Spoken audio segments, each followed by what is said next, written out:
మనము నేర్చుకోబోతున్నాం. పేతురు రాసిన మొదటి పత్రిక. భార్యాభర్తలు ఉంటే ధన్యులు, లేకపోయినా సరే ధన్యులే. ఎందుకంటే స్త్రీలు స్త్రీలే, పురుషులు పురుషులు, ఎవరికి వాళ్ళకి చెప్పబడిన మాటలు ఇవి.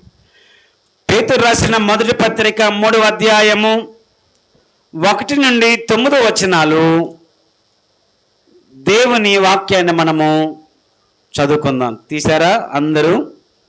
పరిశుద్ధ గ్రంథం నుండి పేతురు రాసిన మొదటి పత్రిక 3వ అధ్యాయము 1 నుండి 9 వచనాలు కలిసి మనము ఉత్తర ప్రత్యుత్తరముగా చదువుకుందాం. మీరొక వచనము, నేనొక వచనం. అటువలే స్త్రీలారా, మీరు మీ సపురుషులకు లోబడి ఉండడి.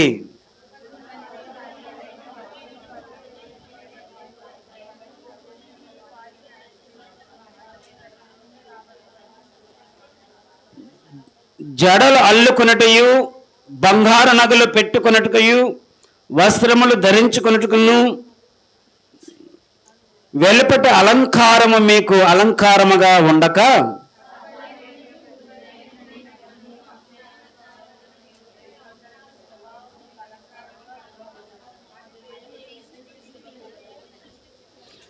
అటువలే పూర్వము దేవుని ఆశ్రయించిన పరిశుద్ధ స్త్రీలను తమ సపురుషులకు లోబడి ఉండుట చేత తమ్మును తాము అలంకరించుకున్నరి.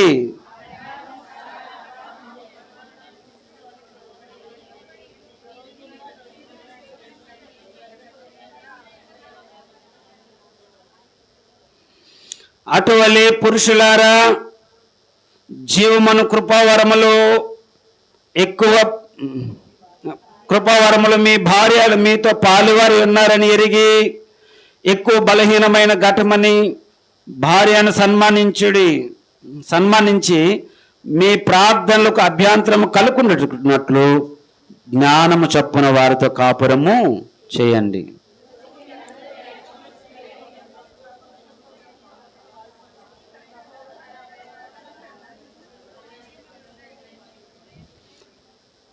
కలిసి చదువుకుందాం.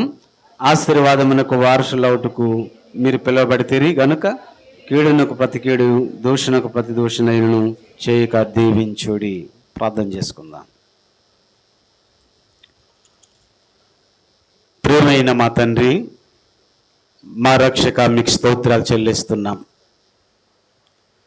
మీ సన్నిధి మేమెంత జాగ్రత్తగా ఉండాలో, నీ మాటలు తెలియజేసే వారి విషయంలో ఎంత జాగ్రత్తగా ఉండాలో మీరు మాట్లాడుతూ వచ్చారు.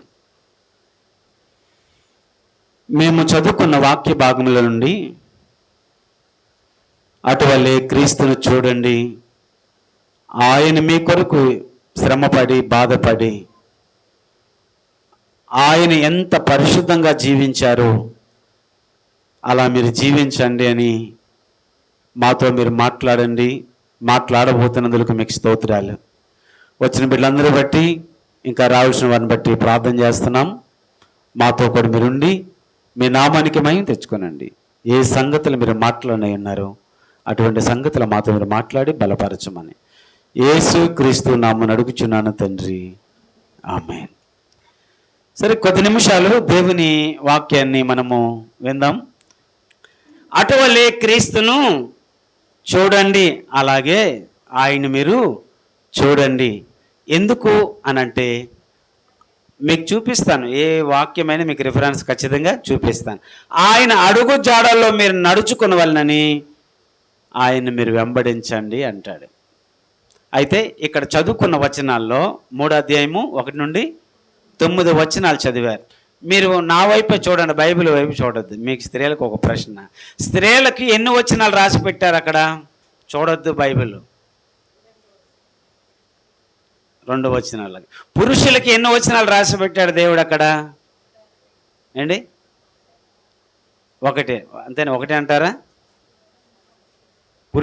స్త్రీలకేమో 2, పురుషుడికేమో 1. అంతేనా? స్త్రీలకి 6 వచనాలు రాశాడు, పురుషుడికి 1 వచనమే రాశాడు. అర్థమైందా? ఇక్కడ దేవుడు స్త్రీల గురించి 6 వచనాల్లో రాయించాడు. 1 నుండి 6 వచనాలు స్త్రీల గురించి రాశాడు. ఒక్క వచనం మాత్రమే పురుషుని గురించి రాస్తూ వచ్చాడు. ఈ ఇద్దరికీ చెప్తా వస్తున్న మాట, అటువలే స్త్రీలారా, అటువలే పురుషులారా, అటువలే పూర్వము పరిశుద్ధ స్త్రీలను మీరు చూడండి అన్నాడు. ఆ తర్వాత క్రీస్తు ఏ విధంగా మీ కొరకు ఆయన బాధపడి లోకములో జీవించాడో ఆయన అడుగులు మీరు చూడండి అని కూడా అంటాడు. అవి కూడా మీకు ఒక్కొక్కటిగా చూపిస్తాను. ఇక్కడ మనం చూద్దాం 3వ అధ్యాయం 1 నుండి 9 వచనాల్లో మనం ఎందుకు మనల్ని దేవుడు పిలిచాడని రాయబడ్డది. 9వ వచనంలో ఆశీర్వాదమును పొందుటికే దేవుడు మనల్ని పిలిచాడు అన్నాడు. మరొక చోట ఏమని రాస్తూ వచ్చాడంటే అది కూడా మీకు చూపిస్తాను. కానీ మీరు మేలు చేసి కీడు అనుభవించుటకే మిమ్మల్ని నేను పిలిచాను అని అంటాడు. ఏం చేసి? మేలు చేసి కీడు అనుభవించడానికి మిమ్మల్ని నేను పిలిచాను అన్నాడు. అయితే దేవుడు మనల్ని పిలిచాడు ఈరోజు అన్నది ఒకటి అర్థమైంది మనకి కదా. దేవుడు దేనికి పిలిచాడు? మేలు చేయటానికి, ఆశీర్వాదము పొందడానికి మనల్ని పిలిచాడు. దూషణకు ప్రతి దూషణైనను, కీడుకు ప్రతి కీడైన మీరు చేయవద్దు. క్రీస్తును చూడండి, అటువల్లే స్త్రీలారా, అటువల్లే పురుషులారా, మీరు ఎవరిని చూడాలంటున్నాడు? క్రీస్తును చూడండి. ఆయన దైవమానవుడు ఈ లోకానికి వచ్చి ఆయన ఎంత చక్కగా ఆయన బ్రతికారు. ఆయన దూషించే వారిని బదులు దూషించలేదు, ఆయన కీడు చేసే వారికి కీడు చేయలేదు.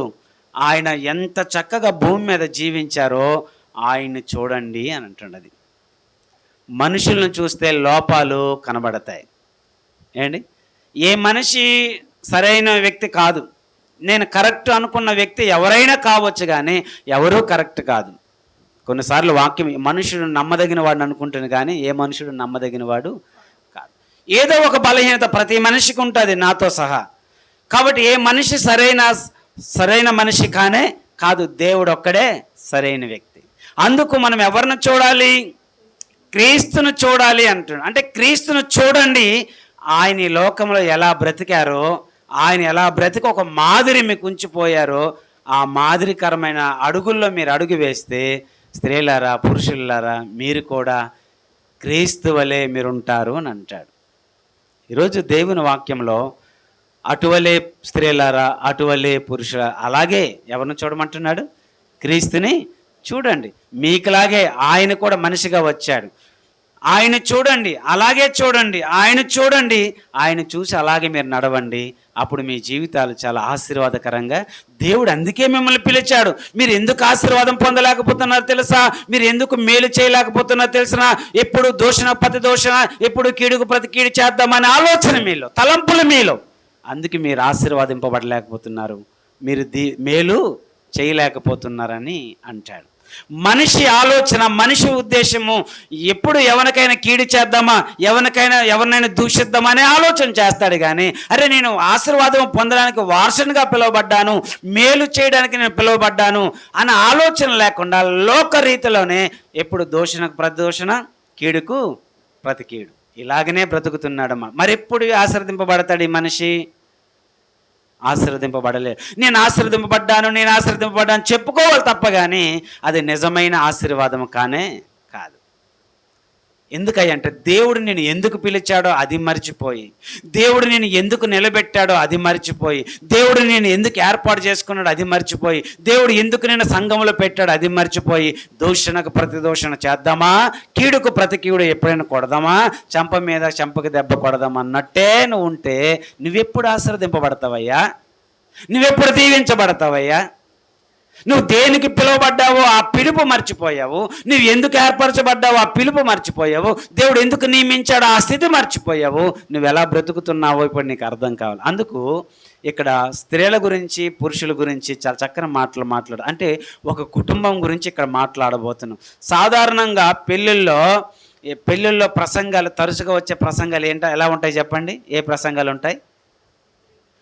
స్త్రీలారా మీ పురుషుల కంటే మీ భర్తలకు మీరు, పురుషులారా మీ భార్యలు మీరు. ఇంతకంటే ప్రసంగం ఏమైనా వింటామా? తరచుగా ఇదే వింటాం. లోబడండి, ప్రేమించండి, లోబడండి, ప్రేమించండి. కానీ దేవుడు ఆశించేది ఏంటో తెలుసా? మీరు ఇద్దరు ఏక మనసు కలిగి ఉండాలన్నది దేవుని ఆశ. ఏ మనసు? ఒకే మనసు. నీలో వేరే మనసు ఉండకూడదు, నీలో వేరే మనసు ఉండకూడదు. ఇద్దరు మనసు ఒక్క మనసు అయి ఉండాలి. అలాగని కీడు చేద్దామని మనసు కాదండోయ్, అలాగని దూషిద్దామని మనసు ఒకలాగే మనసు వద్దామని కాదండోయ్. మీ జీవితాలు, కుటుంబ జీవితము, మీ వ్యక్తిగత జీవితాలు ఆశీర్వాదకరంగా ఉండాలి అంటే భర్తలో ఉంటాయి పొరపాట్లు, భార్యలో కూడా పొరపాట్లు. నేను మేలు చేద్దాం అనుకుంటానండి మా ఆయనకి, కానీ వాళ్ళకి కీడే గుర్తు వస్తుంది, నేను ఇంకేం మేలు చేస్తాను అంటావా? అనకు. అలాగైతే ఏక మనసు కానే కాదు. అందుకన్నాడు, నువ్వు మేలు చేసి కీడు అనుభవించడానికి నువ్వు పిలువబడ్డావు అన్నాడు. నువ్వు మేలు చేసావు, కీడు చేస్తున్నాడు. ఆయన మేలు చేయి, కీడు చేస్తున్నాడు, మేలు చేయి, కీడు చేస్తున్నాడు. కానీ దేవుడు ఒకరోజు దానికి ప్రతిఫలము ఇస్తాడు. మనము కీడునకు ప్రతి కీడు ఎవరికి చేయకూడదు, దోషణకు ప్రతి దోషణ ఎవరికి చేయకూడదు. మన సమయం వచ్చింది, మనకు అవకాశం వచ్చిందా అప్పుడు మనం చూపిస్తాం అన్నట్టుగా మన దోషణ మాటలు, మన కీడు మాటలు చాలా వల్లిస్తూ ఉంటాం. అందుకే మనం ఆశీర్వాదం పొందలేకపోతున్నాం, అందుకే మేలు చేసే వ్యక్తిగా మనం ఉండలేకపోతున్నాం, ఇతరులకు ప్రయోజనకరంగా ఉండలేకపోతున్నాం. ఎలా ఉంటున్నామంటే ముళ్ళులా గుచ్చే వారంగా ఉంటున్నామని అది అర్థం ఇక్కడ. అందుకు మీరు అటువలే క్రీస్తును చూడండి అని మాటలు అంటూ చూడండి. ఇప్పుడు క్రీస్తుని గురించి కొన్ని మాటలు చూపిస్తాను రండి. ఒక్క పక్క పేజీ వెనక్కి తిప్పండి. పేతురు రాసిన మొదటి పత్రిక 2వ అధ్యాయం దగ్గరికి రండి. 2వ అధ్యాయం 20 వచనం 21వ వచనం చదవండి.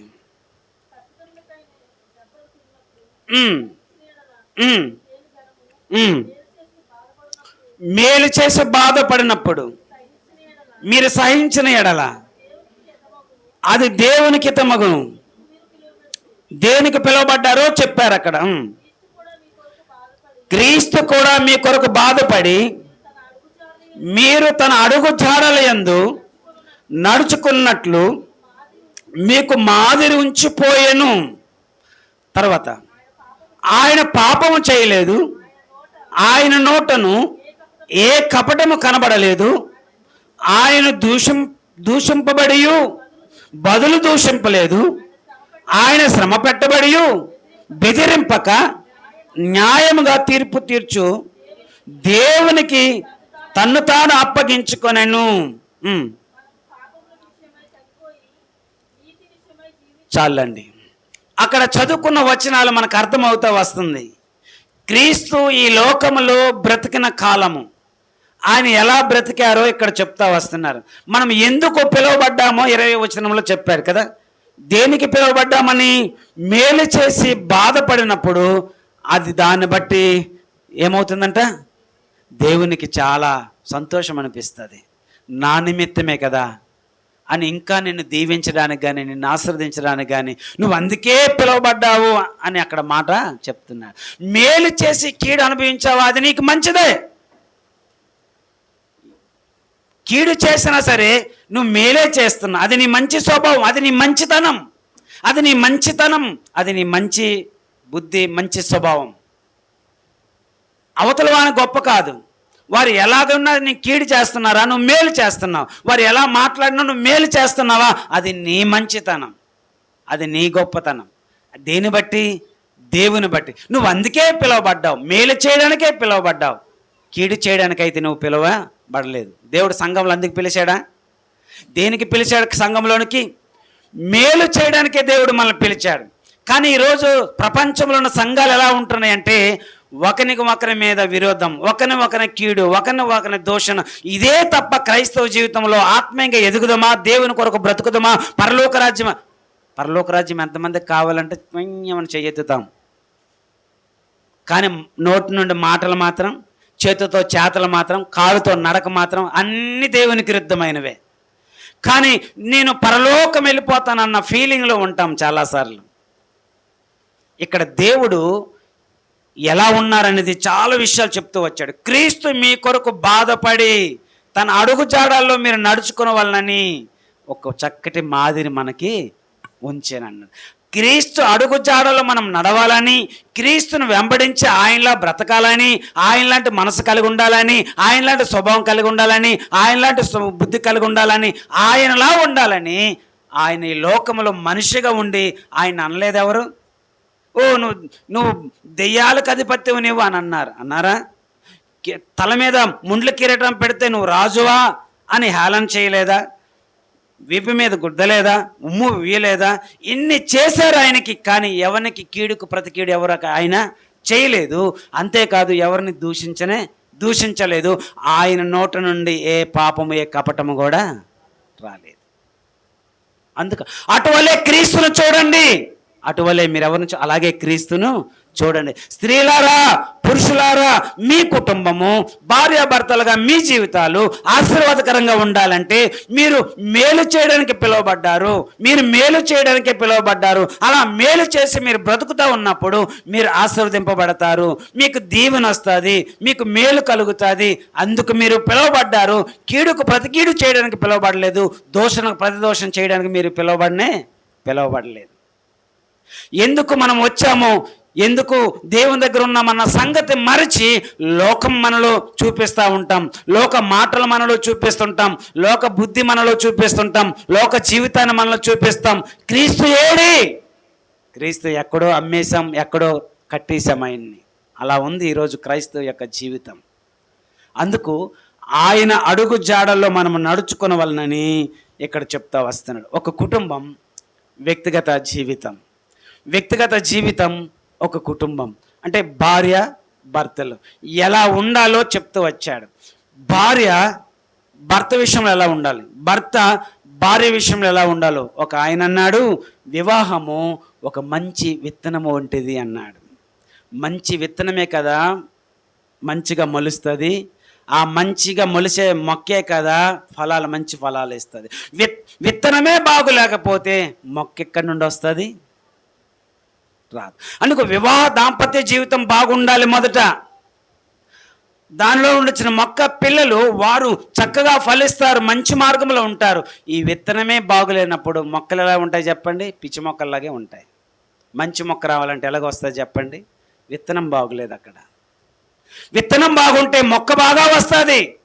భార్యాభర్తలను విత్తనం లాంటిది, వారిలో నుండి వచ్చేదే మొక్క పిల్లలు. ఇది బాగుండాలంటే భార్యాభర్త ఎలా ఉండాలంట? బాగుండాలి. అందుకు వివాహాల్లో చాలా హెచ్చరికలు ఇస్తూ ఉంటారు, చాలా వాగ్దానాలు దీవెనలు ఇస్తూ ఉంటారు. భార్యాభర్తలు చక్కటి ప్రేమను, చక్కటి సంభాషణ, చక్కటి విధముగా వారు బ్రతికితే వారి మధ్య ఉన్న పిల్లలు చూస్తారే ఈ మాటలు, వారి మధ్యన ఉన్న పిల్లలు చూస్తారే ఈ సంభాషణ, వారి మధ్యన ఉన్న పిల్లలు చూస్తారే వారి జీవితాన్ని. రేపొద్దున్న మీకులాగా తయారవకపోతే ఎలా తయారవుతారు వాళ్ళు? అంటే బీజము వారిలో చెడు బీజం ఎక్కడి నుండి వస్తుంది? సమాజంలో నుండి కాదండి, మీ దగ్గర నుండి వెళ్తుంది పిల్లలకి. కనుకనే పిల్లలు అలా తయారవుతున్నారు.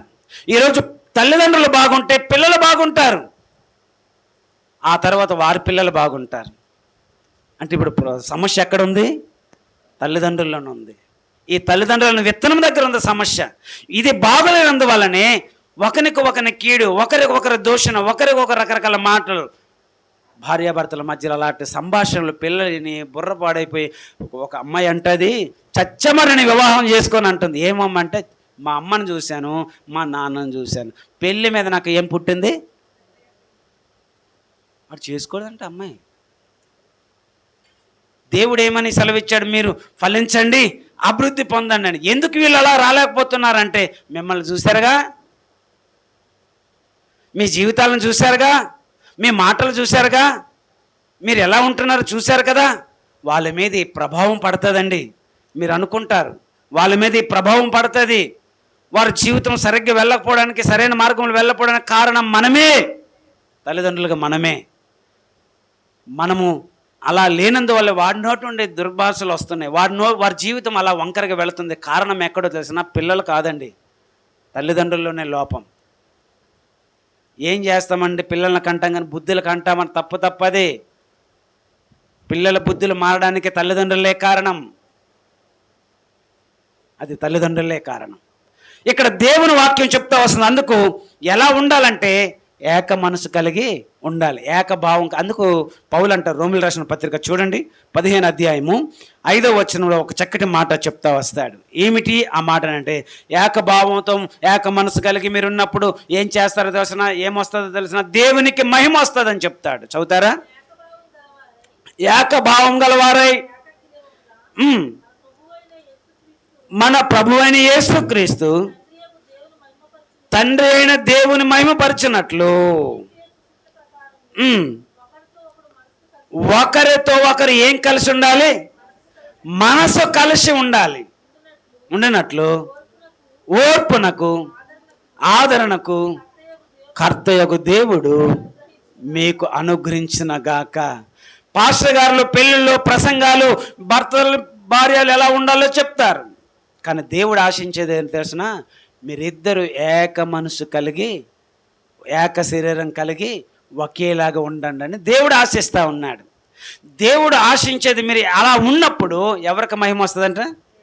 దేవునికి మహిమ. ఎందుకంటే దేవుని చిత్తం బట్టి మీ వివాహం జరిగింది.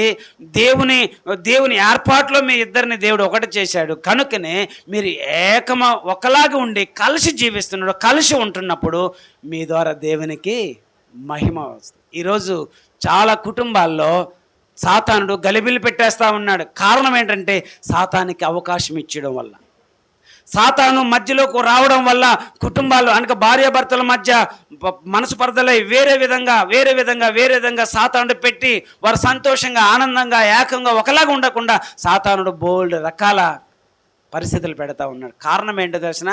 వాడు బలవంతంగా ఏమి మనలోకి రాలేడు, అవకాశం ఇస్తేనే వస్తాడు. మనం అవకాశం ఇస్తేనే వస్తాడు. కాబట్టి దేవునికి మన మధ్య అవకాశం ఇస్తే సాతానికి అవకాశం ఉండదు. సాతానికి అవకాశం ఉంటే మన మధ్య దేవునికి అవకాశము ఉండదు.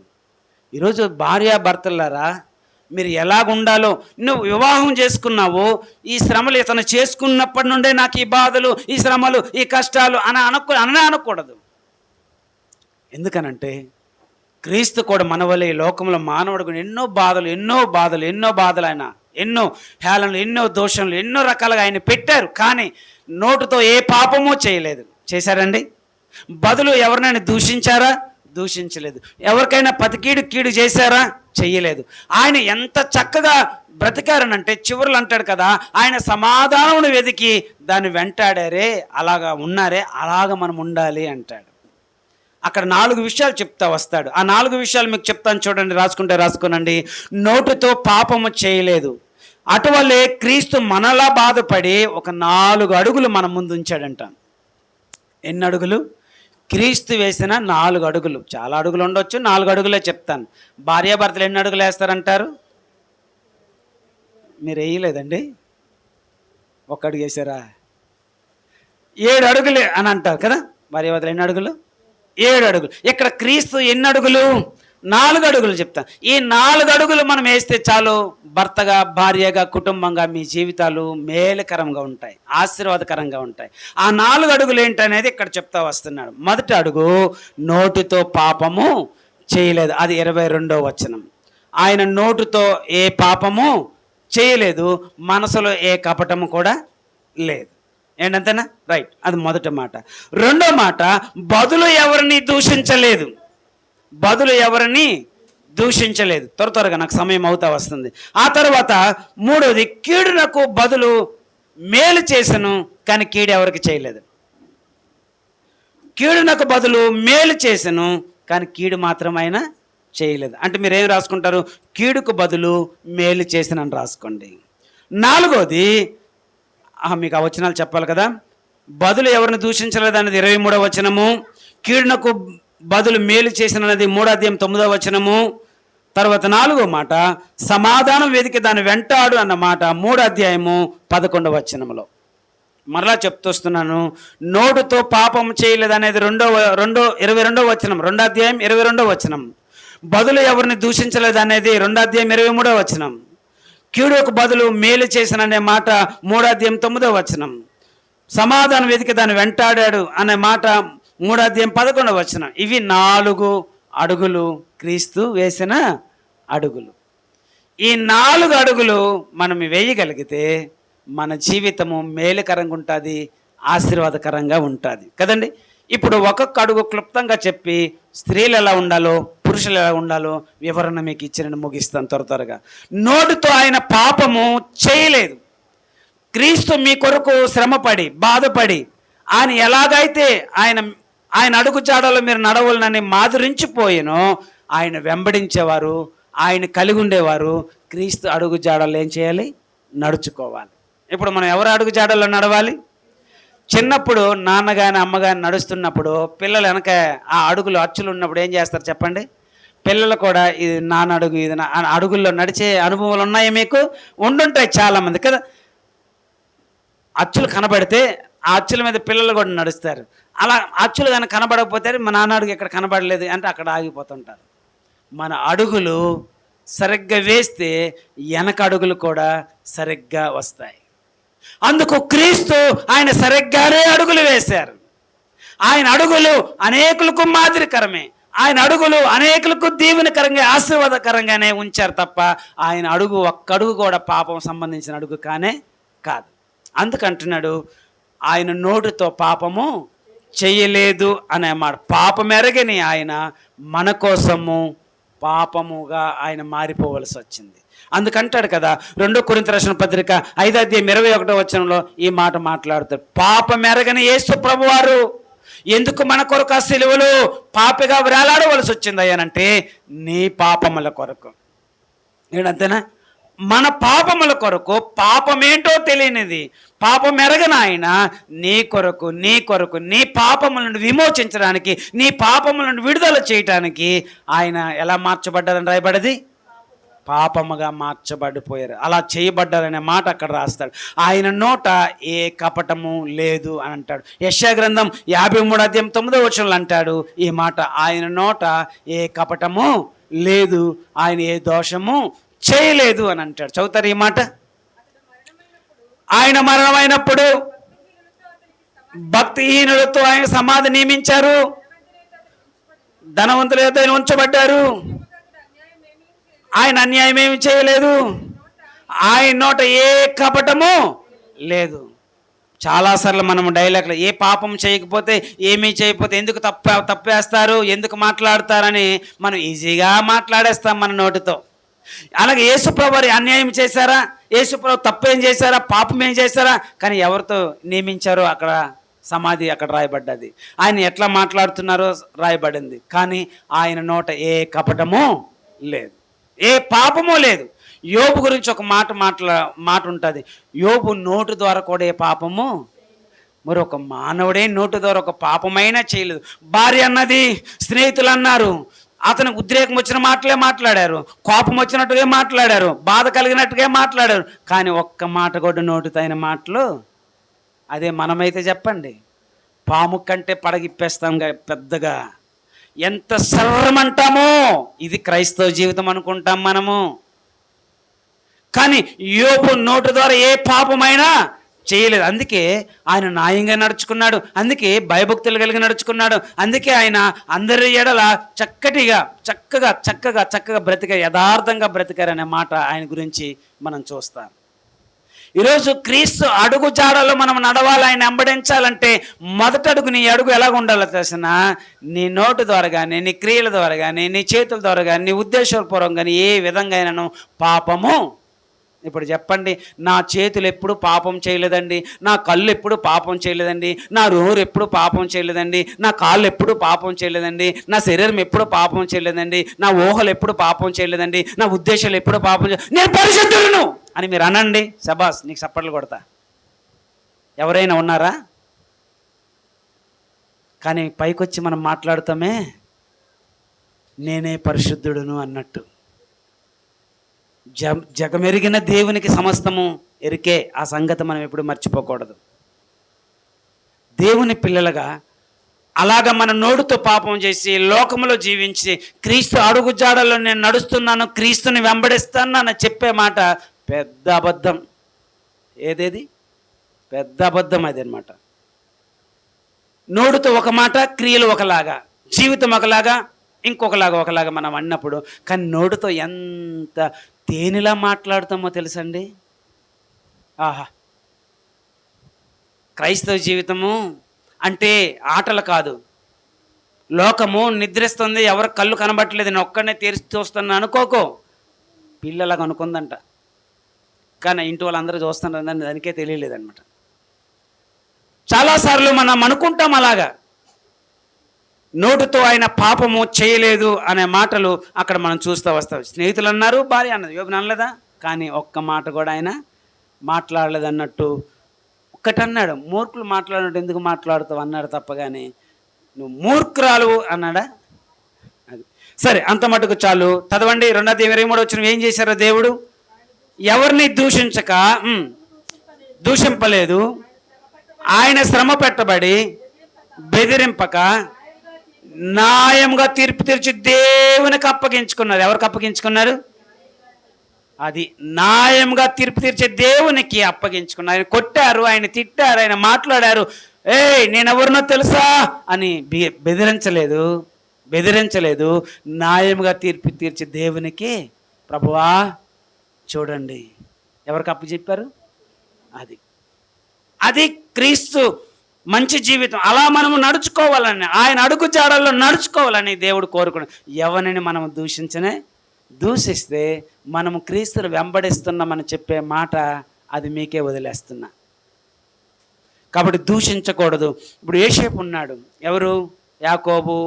వీళ్ళందరూ అన్నదమ్ములు ఉన్నారు కదా చాలామంది. యాకోబు కొడుకులు ఎంతమంది? 12 మంది. ఆ అన్నదమ్ములందరూ కలిసి ఎవరిని ఏడిపించారు? ఎన్ని రకాలుగా దూషించారు. ఎలా దూషించుంటారు? ఒక మాట చెప్పగలరా మీరు? కలలగానే వస్తున్నాడు రే.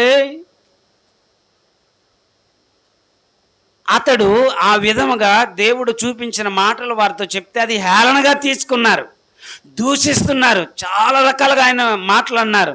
కానీ ఆయన అన్నాడా? యోసేపు అన్నాడండి? బదులు దూషించాడు వాళ్ళని. అవకాశం వచ్చింది కూడా. ఎక్కడ? ఐగుప్తుల రాజు అయినప్పుడు అధికారం వచ్చింది కూడా. రాజు దగ్గర ఉన్నప్పుడు మంచి అధికారం కలిగి ఉన్నాడు. అప్పుడు అధికారం వచ్చినప్పటికి కూడా వాళ్ళని ఏమని అన్నాడా? ఏమి బదులు దూషించలే. అదే మనలాంటి వాళ్ళమైతే అవకాశం ఎక్కడొస్తుందా, ఎవరిలా కాచుకొని కూర్చుంటాం? ఏదోలండి, అది చెప్పలేను నేను. కాబట్టి అలా కాచుకొని కూర్చొని దొరికింది కదా మనం సమయాన్ని వదిలేస్తుంటాం. ఎన్ని రకాలుగా వదులుతామో మనకు తెలుసండి. అది మీ విజ్ఞతకే వదిలేస్తున్నా. సరే, ఎవరిని మనము దూషించకూడదు అనే మాట అక్కడ చూస్తున్నాం. రండి, యెషయా గ్రంథము 53:7 చూడండి. యెషయా గ్రంథము 53:7 ఆయన దౌర్జన్యం చేశారు, ఆయన బాధించారు, ఆయన తిట్టారు, ఆయన రకరకాల, ఆయన నోరు తెరవలేదు. ఆయన ఏం చేయలేదు? చదవండి.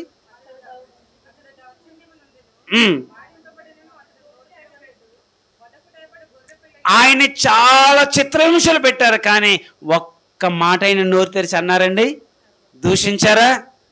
రే అని అన్నారా? పోనీ అనలేదు.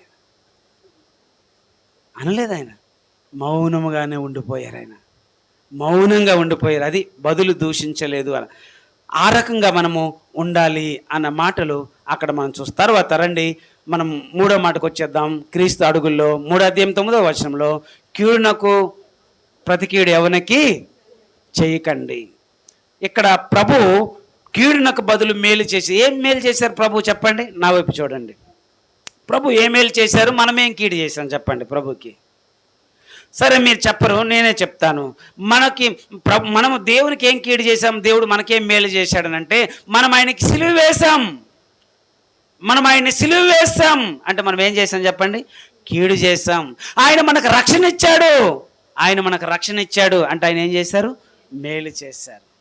నువ్వు కీడు చేసినా, నువ్వు రకరకాల మాట్లాడినా ఆయన మేలే చేశాడు. నీకు కీడు చేయలేదు. ఆయన సిలువలో అప్పగించి ఎన్ని చిత్రహింసలు చేశారో ఆ సిలువను కూర్చున్న వార్త మనం వింటే ఎంత బాధ వేస్తుందో. అయ్యో ప్రభు, ఎన్ని అయినా సరే నోరు అయినా కీడు నాకు ప్రతి కీడు ఎవరికి ఆయన చేయలేదు. ఆయన మనకి మేలే చేశారు. ఆ స్వభావం కలిగి ఉండాలి. క్రీస్తు అడుగు జాడలో నడుచుకోవాలి. క్రీస్తుని వెంబడించి బ్రతకాలన్నవారులారా, ఇది ఉండాలి. ఏ మాట ఉండాలి? కీడునకు మనం ఏం చేయాలి? మేలే చేయాలి. ప్రభులా మేలు చేయాలి. కానీ నాకు కీడు చేశాడు, నేను కూడా కీడే చేద్దామని అంటే అది సైతాను బుద్ధి, యేసుప్రభు బుద్ధి కాదు.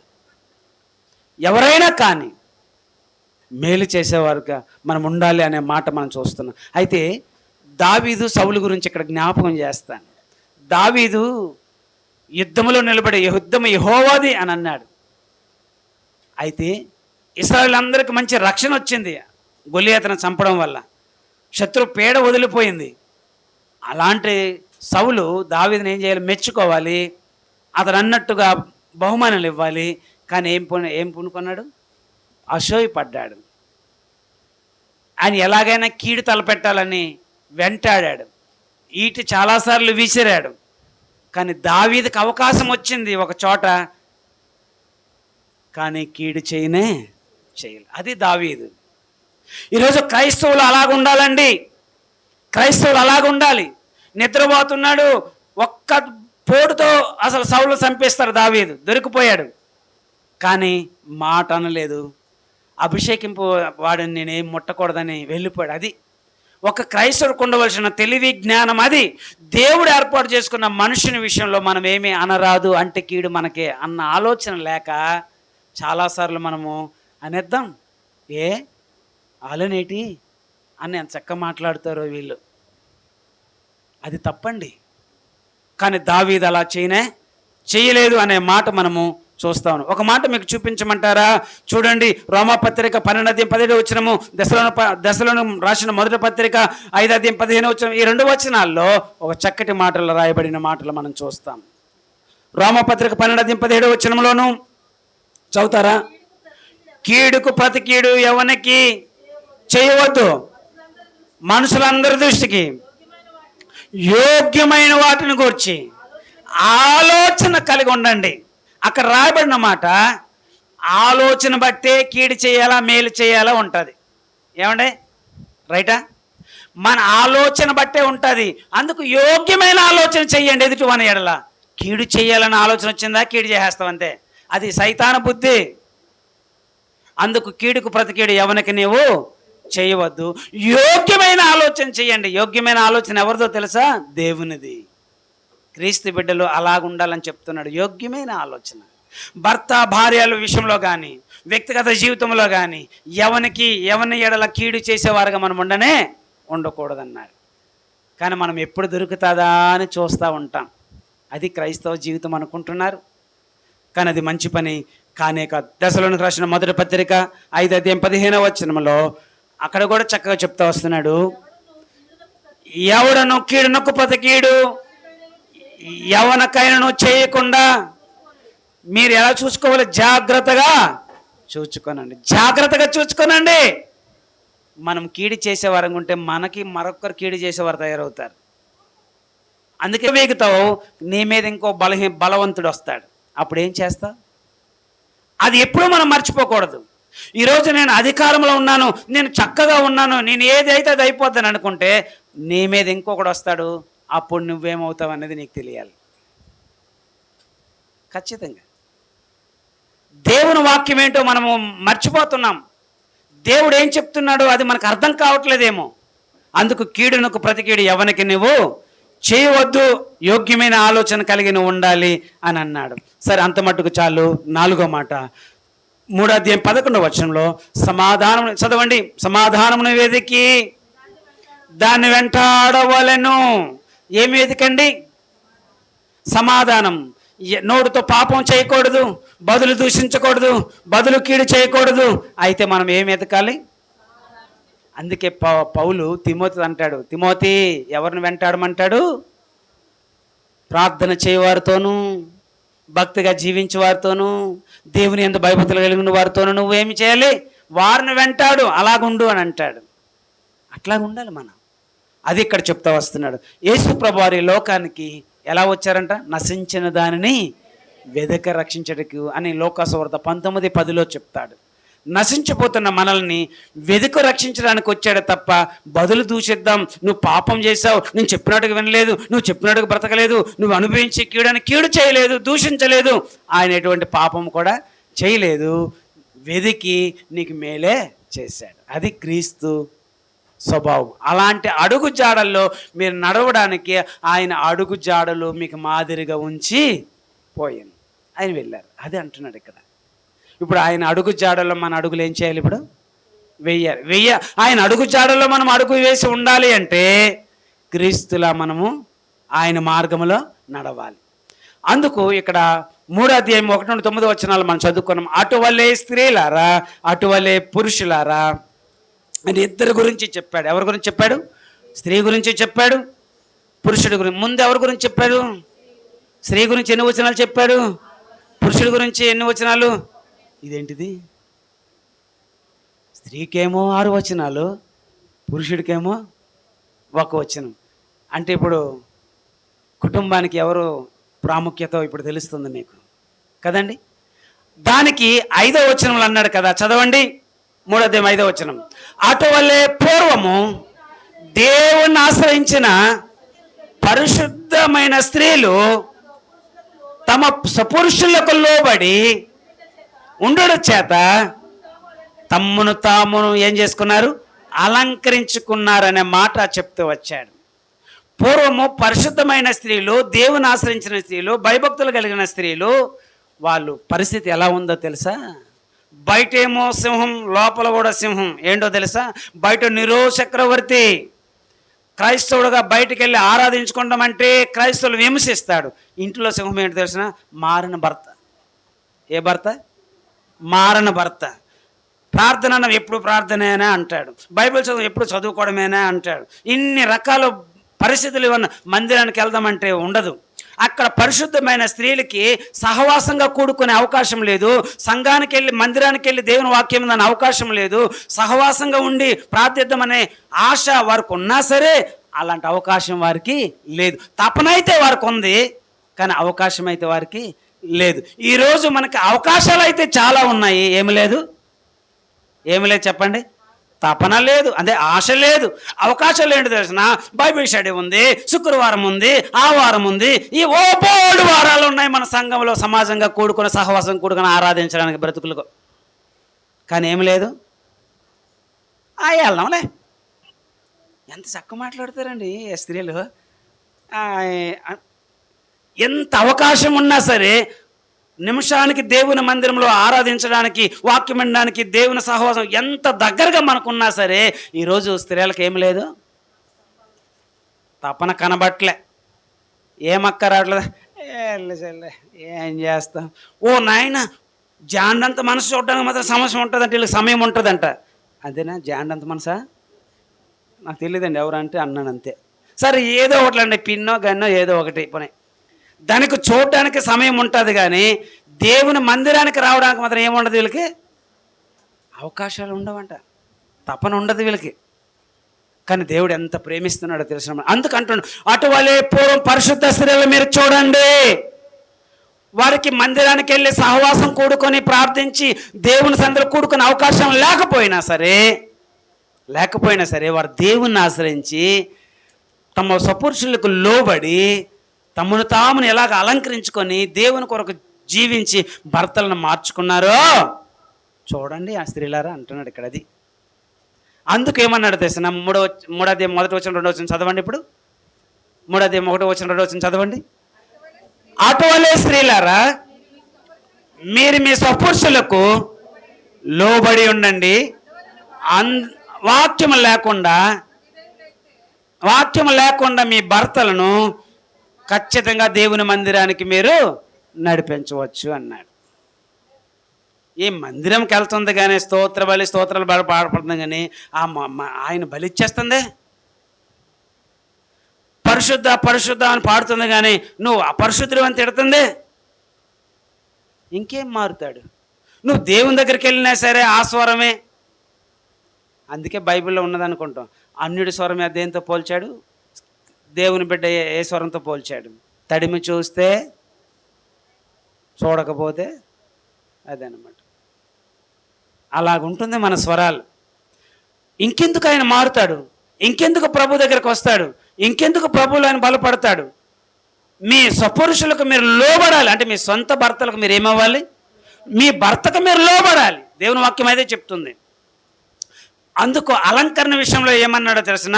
జడలు అల్లుకొనడయు, అలిష్ట చదవడం 3వ వచనం, అది జడలు అల్లుకొనడయు వస్త్రములు ధరించుకున్నటయు అనే వేలుపట అలంకరమును మీరు ఈ విషయంలోనే ఎంచేపు ఉంటే అలాగని పెట్టుకోకూడదని నేను అంటలేదండి, అక్కడ వాక్యం. అయితే ఈ పూర్వం స్త్రీలు ఏం చేశారో తెలుస్తున్నా? అటువల్లే ఆ పూర్వం స్త్రీలు ఎలా ఉన్నారు? తమ భర్తలకు విధేయులయ్యారు, అంటే లోబడ్డారు. వారు పవిత్రమైన ప్రవర్తన చూసి, వారు మృదువైన మాటను చూసి, వారు తగుమాత్రపు వస్త్రములను చూసి, వారు వెలపట అలంకారం కాదు లోపలంతరంగా అలంకరణ కలిగి స్వస్థ బుద్ధియు అనుకో కలిగి జీవించారు. కాబట్టి వారు ఎవరిని మార్చుకున్నారు? భర్తలు మార్చుకున్నారు. ఈరోజు మీరు ఎందుకు మార్చుకోలేకపోతున్నారు? ఏమండి మందిరానికి వెళ్దాం రండి అంటే ఎందుకు రాడు? కారణం ఏంటంటారు?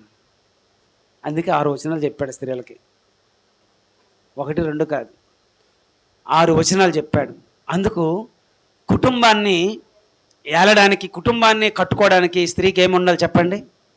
ఇప్పుడు మీరు తెలివండి, జ్ఞానం ఉండాలి. జ్ఞానము ఉండాలి. కుటుంబాన్ని అంటే ఈ ఇటుకలతో కట్టే రాళ్ళ కోసం కాదండి. భర్త, భార్య, పిల్లలు ఎలా కట్టుకోవాలి, అది కుటుంబం. దాన్ని కట్టుకోవడానికి స్త్రీకి ఏముండాలి? జ్ఞానం ఉండాలి. అబిగేయాలి భర్త ఎవరు? మొరటాడు. ఎప్పుడు తాగేసి వస్తాడో తెలియదు, 10 మందిలో ఎంత మాట అంటాడో తెలియదు, చంప మీద కొడతాడో తెలియదు, వెనకనోడు కొడతాడో తెలియదు, మొరటోడు. అయినా సరే చాలా జ్ఞానంగా ఏం చేసింది ఆమె? కాపురం చేసింది. అలాగ జ్ఞానం కలిగి కాపురము, జ్ఞానం అనేది చాలా అవసరం. అది ఇక్కడ చెప్తా వస్తున్నాడు. పూర్వం స్త్రీలు, పరిశుద్ధ స్త్రీలు, దేవుని ఆశ్రయించిన స్త్రీలు, వారు మందిరానికి వెళ్ళే అవకాశం లేకపోయినా సరే తమ భర్తలు దేవునిలోకి ఏం చేశారంట? మరి మీరు ఎన్ని అవకాశాలు ఉంటాయో అన్ని స్టడీలు మీవే ఏంటి, కానీ ఎవరిని తీసుకురాలేకపోతున్నారు మందిరానికి? అంటే లోపం ఎవరిది? అది ఇక్కడ చెప్తా వస్తున్నాడు. కాబట్టి దీనికి ఒక మాట చూపిస్తాను చూడండి, టైం చాలా అయిపోతుంది. నేను 1 తిమోతి రాసిన పత్రిక 2 అధ్యాయం 9-10 వచనాలు అక్కడ రాస్తా వస్తాడు కదా. 1 తిమోతి పత్రిక 2 అధ్యాయం 9-10 వచనాలు. 1 తిమోతి అనుకువ స్వస్థబుద్ధి గలవారై ఉండి తగ్గుమాత్రపు వస్త్రపులు జడలతోనేను, బంగారంతోనేను, ముత్యములతోనేను కనుక దైవ భక్తి గలవారమని చెప్పుకొనుచు. ఎవరికి తగినట్టు? దైవ భక్తి గలవారమని చెప్పుకుంటూ స్త్రీలకు తగినట్టు సత్క్రియల చేత. ఏ క్రియల చేత అలంకరించుకోవాలి? సత్క్రియలు అంటే మంచి పనులు కదా, మంచి పనులు. అవి మీకు అలంకరంగా ఉండాలి అంటాడు. ఆ తర్వాత మీరు చదువుకోండి 5వ అధ్యాయం 5వ వచనంలో కూడా, 1 తిమోతి పత్రికలో కూడా అదే చెప్తాడు. అవసరం లేదు ఇప్పుడు. కాబట్టి స్వస్థ బుద్ధి ఉండాలి. స్వస్థ బుద్ధి అంటే ఏంటో తెలుసా? స్వస్థ బుద్ధి అంటే ఏంటి? ఆరోగ్యకరమైన బుద్ధి. స్వస్థ బుద్ధి అంటే ఏంటి? ఆరోగ్యకరమైన బుద్ధి. మన బుద్ధి ఎటు చూసినా సరే మన స్వభావం ఆరోగ్యకరంగా, అంటే ఆరోగ్యం మంచిదే కదా, మేలు చేసేదే కదా, అలా ఉండాలి అంటున్నాడు ఇక్కడ. అది స్త్రీలు అనుకువ ఎలాగ అలంకరణ ఉండాలో అవి దేవుని వాక్యం చెప్పింది, చదివి మీరు చూసుకోండి. 3వ అధ్యాయం 6వ వచనంలో సారాను చూడండి, అబ్రహామును చూడండి. అక్కడ చెప్పాడు యజమానుడా అని పిలిచిందా? ఏరా అన్నదా? మన కోపం వస్తే ఆడా, ఎవరమ్మా? ఆడేనండి. అది ఎవరో ఒకళ్ళే. అలాగంట ఇక్కడ ఏమంటుంది? సార్ యజమానుడు అని చెప్పి పిలిచి యజమానుడికి లోబడి అలాగ చక్కగా జీవించింది. అలా మీరు జీవిస్తే ఎవరికి పిల్లలు అవుతారు? ఆమెకు పిల్లలు అవుతారు. అలా జీవించకపోతే ఆమె పిల్లలు ఎవరుగా? అంతే. చాలాసార్లు నా పిల్లలు అంట. ఏది? ఎప్పుడు నీ పిల్లలు? మంచి చేసినప్పుడా? అంటే కీడు చేసినప్పుడు నీ పిల్లలు కాదు మరి. అది కూడా ఆలోచిద్దాం. భర్త భార్య నా పిల్లలు కాబట్టి, అంటే ఇద్దరికి పుట్టిన పిల్లలే. మంచిగా బాగుంటేమో భర్త లేకపోతే భార్య అనేసుకుంటారు. వాళ్ళు చెడ్డగా చేసి నీ వాళ్ళు ఎలా తయారని నేను తెంచుకుంటారట. తప్పు చేసినా పొరపాటు చేసినా అది ఇద్దరి బాధ్యతే, అవునా? కాబట్టి మనం సారమ్మలాగా మనం ఉంటే ఆమెకి పిల్లలం అవుతాం, లేకపోతే అవలేం. అందుకు యజమానుడు అంటే గౌరవం ఇవ్వాలన్నమాట. యజమానుడికి ఏం చేయాలి? మీ కంపెనీలో యజమానుడికి ఏం చేయాలి? బాస్ గౌరవం ఇవ్వాలి. ఎరా అంటే ఒప్పుకోడు. కాబట్టి విధేయతోనే పిలవాలి, ప్రేమతోనే పిలవాలి. అలా పిలిచినప్పుడు, అలా యోగ్యంగా నడుచుకున్నప్పుడు, అలా లోబడినప్పుడు మీకు ఖచ్చితంగా ప్రేమ అనేది వస్తుంది అని చెప్తా వస్తుంది. అలా మేలు చేసే వారంగా మనం ఉండాలి, కీడు చేసే వారంగా ఉండకు. ఒక మాట చూపించారా? స్త్రీ ఒకటి చూపించినా రండి, త్వరగా తెప్పండి. సామెతలు 31వ అధ్యాయం 12వ వచనం. త్వరగా వెళ్ళాలి కానీ త్వరగా. సామెతలు 31వ అధ్యాయము 12వ వచనము. ఆమె బ్రతుకు దినములన్నీ మేలే చేస్తుంది కానీ ఎవరి గురించి చెప్తుంది? మాట చెప్పండి. భర్త గురించి, కుటుంబం గురించి చెప్తుంది అనమాట. ఆమె బ్రతుకు దినములన్నీ మేలే చేస్తుంది కానీ ఏం చేయదు? నాకు కీడు చేశాడు కాబట్టి నేను కీడు చేస్తానని ఉండదన్న అన్న మాటలు ఇక్కడ చెప్తా వస్తా. సరే, అంత మట్టుకు అది చాలు. ఇప్పుడు పురుషుల గురించి ఒక్క మాట చెప్పి ముగించేస్తాను. 3:7 చదవండి. 3:7 పురుషులు చదువుతారు ఎవరైనా ఒక్కరు? స్త్రీలు ఆగండి. పురుషులు చదువుతారు ఎవరైనా ఒకరు? పురుషులు. పేతురు రాసిన పత్రిక 3:7 ప్రేమ్ గలమిప్పమ్మ. అటువలే పురుషులారా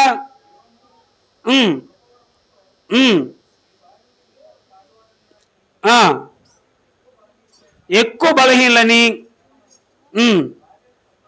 భార్యలు సన్మానించి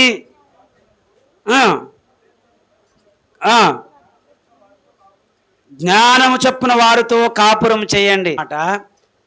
అటువలే పురుషులారా 3 విషయాలు చెప్పాడు. ఎరిగి సన్మానించండి, జ్ఞానం చొప్పున కాపురం చెయ్యండి. ఇది ఎవరితో చెప్తున్న ఈ మాట? పురుషులతో చెప్తున్నాడు దేవుడు. ఎరిగి సన్మానించండి, జ్ఞానం చొప్పున కాపురం చెయ్యండి. ఏంటి ఎరగాలి? వారు చాలా బలహీనులని ఎరిగి, స్త్రీలు బలహీనులని ఎరిగి ఆ తర్వాత ఏం చేయాలి? వారిని సన్మానించాలి. వారిని చిన్న విషయానికి పెద్ద విషయానికి స్త్రీని సన్మానిస్తుంటే, పొగుడుతూ ఉంటే, గొప్ప చేస్తూ ఉంటే, అబ్బా నా భర్త కంటే ఇంకొక లేరన్నంత ఫీలింగ్లో ఉంటుంది అనమాట. పొంగిపోద్ది. దాంట్లో ఎన్నింటి పనులని చేసేది అంటే